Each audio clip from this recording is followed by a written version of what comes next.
Según Pilar Eire, mi gente, se repite la misma historia entre la reina Sofía y la reina Leticia. Evidentemente hay similitudes, puede ser, pero yo veo más diferencias que similitudes.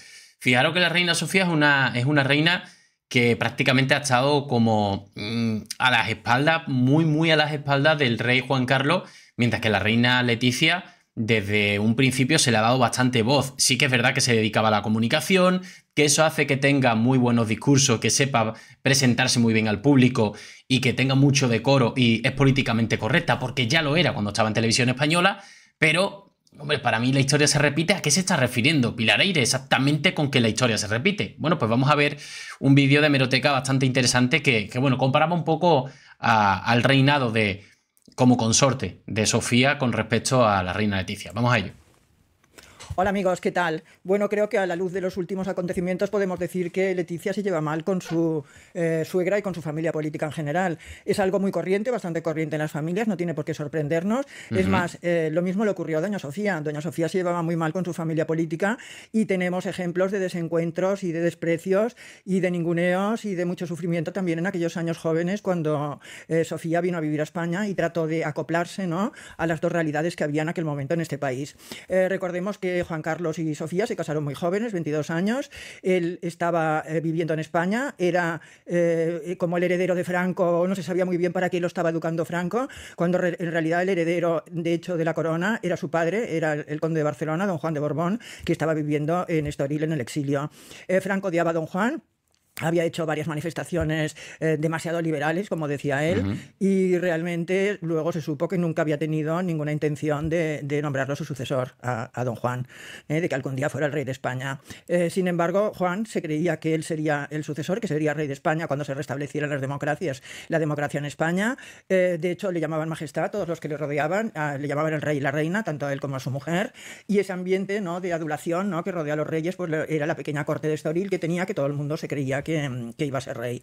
Pero claro, cuando Sofía se casó con don Juan Carlos, ella no se quería casar con el sucesor del sucesor improbable, ella quería casarse con el sucesor, de hecho, de Franco, ¿no? Y su madre, la reina Federica, que era una gran estratega, se lo dijo muy claro: tú no tienes que halagar a ese señor que vive en Estoril exiliado y que nunca será rey y que probablemente nunca volverá a España.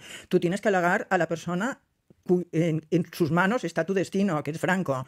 Y ella desde el primer momento lo supo muy claro, lo tuvo muy claro. Le envió una carta muy cariñosa, un documento que se ha hecho público, bueno, que ha salido en varios libros, incluido también en los míos, en el que le da las gracias por los regalos que le ha hecho, dice que tiene muchas ganas de verlo, que bueno, le hace grandes alabanzas. Bueno, supo jugar sus cartas, ¿no? Tanto a él como a su mujer, a doña Carmen. Y cuando se fueron de viaje de novios, un viaje de novios que duraba 6 meses y daba la vuelta al mundo y que le costó mucho dinero al pobre don Juan, por cierto, que se quedó después de pagar la boda y pagar este viaje, se quedó prácticamente en la ruina. Pues lo primero que hizo antes de ir a este viaje fue, por una parte, a ver al Papa. Visitaron al Papa en Roma. Un día os contaré la visita del Papa porque creo que también tiene su gracia. Y luego fueron a Madrid a visitar a Franco a escondidas de don Juan, a escondidas del padre de don Juan Carlos. O sea que ahí ya fue la primera toma de posición, ¿no?, de Sofía, de ir a ver antes a Franco y de ir a ver a Franco a escondidas del padre de su marido, de su suegro. La verdad es que fue una visita muy productiva. Los fueron a buscar al aeropuerto, los fueron a buscar los marqueses de Villaverde, la hija de Franco y su marido, el marqués de Villaverde. Fueron a comer al Pardo, comieron muy frugalmente. Se acordaron siempre Sofía y Juan Carlos de lo mal que habían comido. De postre, por ejemplo, habían tomado una manzana, de primero sopa de fideos y de segundo merluza. O sea, era una comida muy frugal. Los cocineros en esa época eran guardias civiles y la verdad es que no eran muy profesionales, como si dijéramos. Pero hay que decir que doña Carmen y Franco estuvieron muy cariñosos con el príncipe, al que ya conocían, evidentemente, porque llevaba viviendo en España desde los 9 años, y también con Sofía.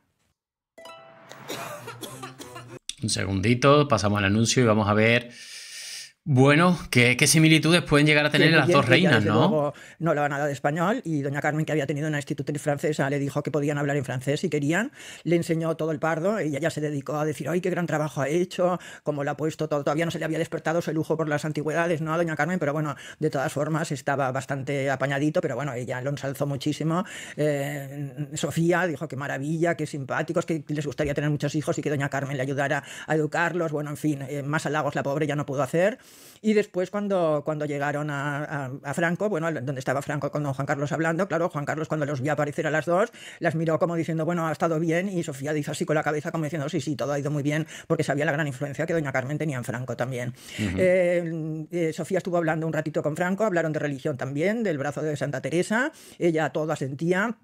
Ella todo lo encontraba bien, ella lo encontraba maravilloso, le dio las gracias por todo, traducía a doña Carmen, por cierto, y hasta el punto de que en las memorias de Pacón, del primo de Franco, que escribió unas memorias publicadas por Rafael Borrás, unas memorias interesantísimas para todos los que nos dedicamos a esto, se ve que Franco le comentó, ha venido a verme la princesa, es una mujer encantadora, habla el francés muy bien, creo que aprenderá bien el español, porque es una políglota, me ha parecido muy inteligente y muy prudente. Y doña Carmen simplemente le dijo a Pura Huétor, que era su dama de compañía, le dijo, la princesa le ha robado el corazón a Franco, la princesa le ha robado el corazón a mi marido, o sea que realmente Franco, Sofía lo hizo muy bien y se quedó encandilado con doña Sofía. Bueno, entonces lo que tocaba, en esa época no se sabía muy bien dónde iban a ir, Franco les dijo vagamente, bueno, hay un pabellón de caza ahí en la Zarzuela que yo lo podría preparar para ustedes, pero claro, don Juan Carlos le había prometido a su padre que se iba a vivir a Estoril con ellos, él no quería pisar a su padre, no quería adelantarlo, él tenía ese sentido de la familia, que el padre le decía, no, no, tú te tienes que estar aquí y luego después de mí ya vendrás tú, pero primero tengo que ir yo. Pero bueno, se fueron a dar su vuelta al mundo. Y entonces Federica, que no estaba de acuerdo en absoluto con esto de que se fueran a vivir al exilio, su hija no se había casado con un don nadie, sino que se había casado con el hombre que tenía que ser rey de España, comentó a sus íntimos, de manera que luego se filtró a la prensa, que ella le pedía públicamente a don Juan que abdicaran su hijo y que ya le dejara las manos libres para entrar en España y vivir en España como futuro rey. Bueno, don Juan cogió un cabreo considerable, tenía unos ataques de ira, esto lo dicen incluso las personas que lo quieren, ¿no? Y que han estado... A ver, toda persona que ha sido instruido para ser rey quiere ser rey. Es que decirle esto... Bueno, nos vamos a saltar un pequeño fragmento para ver cuál es la similitud con la reina Leticia. Ahora su hermano le dijo al taxi a la Zarzuela y el taxista le llevó al Palacio de la Zarzuela, al Teatro de la Zarzuela. Y entonces, claro, ella se creyó cuando vio el Teatro de la Zarzuela, como ella tampoco era de Madrid, pues se creyó que aquello era el Palacio, hubo un lío monumental y esta anécdota la contó el mismo don Juan Carlos, se la contó a José Luis de Vilallonga. Iban a veces a bañarse en la piscina de la Zarzuela con sus hijos, pero iban en verano precisamente cuando no estaban Sofía y Juan Carlos. O sea que realmente tenían muy poca relación, poquísima relación. Los hijos no se conocían, hacían fiestas de cumpleaños y no se saludaban. Era un poco lo mismo que pasa en paralelo, ¿no? Un poco lo mismo que pasa con Leonor y Sofía con sus primas. O sea, exactamente lo mismo, que tenían muy poca relación. Y entonces esto, como os decía antes, cristalizó en 1969 cuando Franco decidió designar a don Juan Carlos a título de rey como su sucesor. Él llamó a su padre, lo llamó el día anterior, él se enteró el día anterior, llamó a su padre, se lo dijo. El padre le dijo, no puedes hacerme esta putada, no puedes ni pensarlo, tú y Sofía, esto es culpa de Sofía, como siempre echándole la culpa a la ajena a la familia, ¿no? Esto es cosa de ella, esto es la griega, esto es la reina griega, estos son ellos que te han enredado, tú no puedes hacerme esto, toda la vida llevo luchando por esto. Pues ahora entiendo a qué se refiere con la historia se repite, ¿no? La culpa la tenía Sofía, la griega, y ahora la culpa de todos los males en el libro. Curiosamente, este vídeo de hemeroteca de hace más de un año no estaba en la memoria del rey Juan Carlos, pero curiosamente se repite la misma historia. Toda la culpa se la echan siempre a la reina Leticia de todo lo que pasa en casa real, ¿no? Y el hijo le dijo, papá, ¿es esto o no hay monarquía? O sea, esto pasa por esto. O sea, Franco a ti no te quiere. Él quiere que haya un rey y que sea yo. O sea, se repite la historia también en el sentido de que el rey Juan Carlos le dijo a su padre lo mismo prácticamente que el príncipe Felipe en su momento al rey Juan Carlos. O lo hacemos así o no hay monarquía. O lo hacemos así o abdico. O, digamos, abandono renuncio, ¿no? a la corona. Si quieres digo que no, pero que sepas que si digo que no, no habrá nunca más reyes ni borbones en España. Y don Juan se sacrificó una vez más. O sea, don Juan fue el gran sacrificado de esta familia. Gana dinero vendiendo fácilmente en Wallapop. No le quedaba otra, ¿no? Si Franco no lo quería y la única opción era esa... Toda su vida se preparó para ser rey y que no lo fue nunca. Y al final le dijo a su hijo, bueno, está bien, si no hay otra solución... haz lo que quieras, le dijo, y le colgó el teléfono. Ujú. Pero avisó a sus hijos, esto era una ceremonia que se iba a hacer en el Congreso en Madrid, en las Cortes de Madrid, como se llamaban entonces, y entonces prohibía a sus hijas que asistieran. Y entonces don Juan Carlos quiso que fuera alguien de su familia, todos dijeron que no, y al final el único que fue Alfonso de Borbón, su primo Alfonso de Borbón, y Eugenio de Baviera, que también era un pariente lejano suyo, pero sus hermanas se negaron a ir, ¿no? Y eso Sofía no lo perdonó nunca. A mí me dijeron, cuando estaba escribiendo la biografía de doña Sofía, que don Juan Carlos había perdonado a sus hermanas enseguida, porque Juan Carlos no es rencoroso, una de sus cualidades es esta, pero sin embargo doña Sofía es muy rencorosa y nunca llegó a perdonar a sus cuñadas este feo que les hicieron. Bueno, allí estaban ya sucesora a título de rey, en fin, continuaba la distancia con las cuñadas, ella desde luego no tenía ningún trato con ellas, las cuñadas hablaban, luego respetaban su papel, ¿no? Porque yo os he contado a veces anécdotas de Pilar y doña Sofía, pero la verdad es que cariño, ¿no? Intimidad, la verdad es que no hubo nunca. Además, las aventuras de don Juan Carlos no merecían ni un reproche por parte de sus hermanas. Eso también le dolía a doña Sofía y también, por ejemplo, le dolió mucho que don Juan, el padre de don Juan Carlos, se fotografiara y cenara con Marta Gallá, la amante, ¿no? La amante eterna de don Juan Carlos, desde hace 40 años, es la auténtica mujer de don Juan Carlos, Marta Gallá, que se cenara con ellos y que incluso la hija de doña Pilar cenara con Marta Gallá, tratándola con gran deferencia, ¿no? Y esto la verdad es que le molestó muchísimo y la relación con ellos siempre fue muy mala. Llegamos a 1977. Don Juan Carlos ya es rey, pero se da la cosa de tipo dinástico de que es rey, pero no es un rey muy legal, porque el padre en realidad era el que tenía que ser rey, el padre no ha abdicado, entonces realmente es un rey desde el punto de vista legal, absolutamente legal, pero desde el punto de vista dinástico pues ahí hay un vacío, ¿no? Y entonces le sugieren a don Juan que, bueno, que tiene que abdicar en su hijo a pesar de que es rey desde hace 2 años, ¿no? Entonces le dice que tiene que abdicar. Y para hacerlo un poco más oficial, ¿no? Y entonces Sofía ahí se planta, y Sofía dice, pero nada de hacer una ceremonia, que dimita, que abdique por carta. ¿Cómo por carta? ¿Pero qué decís, majestad? ¿Cómo por carta? Sí, que escriba una carta diciendo que abdica, pero yo no quiero que se haga ninguna ceremonia ni que se dé ningún tipo de importancia a la familia de mi marido, que no han hecho más que ponernos palos en las ruedas. Wow. Y yo dijo, ¿cómo palos en las ruedas? Sí, todo el histerismo de los Borbones. A mí no me gusta el histerismo. Wow, increíble, ¿no? Don Juan Carlos y doña Sofía, a pesar de lo que decían las malas lenguas. Es una fotografía en la que don Juan Carlos está llorando y Sofía le pone la mano aquí en el hombro y llora también, y parece que estén muy unidos, ¿no? Y que estén ahí sufriendo juntos y llorando juntos por don Juan.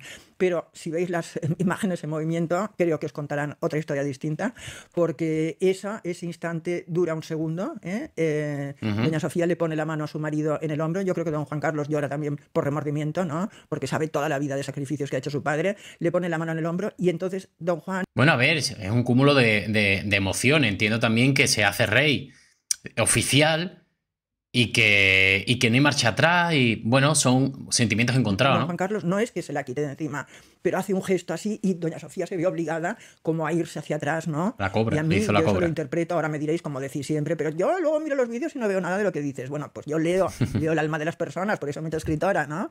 Y yo lo interpreto eso como diciendo, ahora no vengas aquí a llorar y a consolarme cuando hemos hecho tanto daño a don Juan, ¿eh? Y don Juan se murió con la idea de que detrás de todo este aislamiento que había sufrido, de todas estas injusticias, estaba la mano de su nuera Sofía.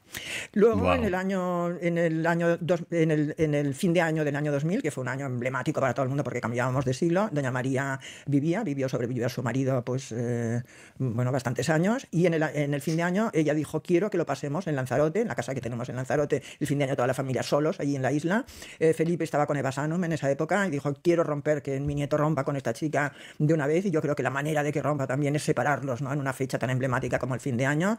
Y tenía otro propósito que era, quiero que mis hijos estén juntos, ¿eh? Yo me voy a ir pronto y quiero que mis hijos estén juntos y que Sofía también esté con ellos. Quiero que estén unidos, como había dicho el padre de doña María cuando había muerto. Cuando el padre de doña María murió, dijo, yo lo único que quiero en la vida es que mis hijos estén unidos siempre. Y doña María dijo, yo cuando me muera quiero que mis hijos estén unidos para siempre y formen la familia indestructible que hemos sido siempre toda la vida. Y entonces ese día, el 2 de enero del año 2020, pues... fumó un cigarrillo don Juan Carlos en la sobremesa, le pidió permiso a su madre, le dijo, mamá, ¿puedo fumar? Siempre le pedía permiso a su madre, mami le llamaba, mami, ¿puedo fumar? Se fumó ese cigarrillo, doña María se fue a dormir, dijo que estaba cansada, que se iba a dormir la siesta, y ya no se levantó nunca. Y a partir de entonces los hijos empezaron a llevarse bien. Para que veáis lo malo que es el tabaco. Bueno, espero que os haya gustado este relato. Y eso que fue fumadora pasiva, que el que se lo fumó fue el rey. Bueno, no, fuera broma, mi gente. ¿Se repite la historia? Tengo mis dudas. En algunas cosas sí, pero creo que la reina Sofía era bastante bastante noble, que claro que le pudo molestar y le hizo mucho la puñeta en la familia del rey Juan Carlos y se la tenía guardada, pero que creo que no lo hizo, me refiero tan a malas, ¿no? Creo yo. Creo que la reina Leticia tiene un poco más de malas intenciones y se le toma las cosas un poco más a lo personal, según mi punto de vista. No sé, mi gente, qué opináis al respecto. Nos vemos en el siguiente vídeo con más información. Un saludo.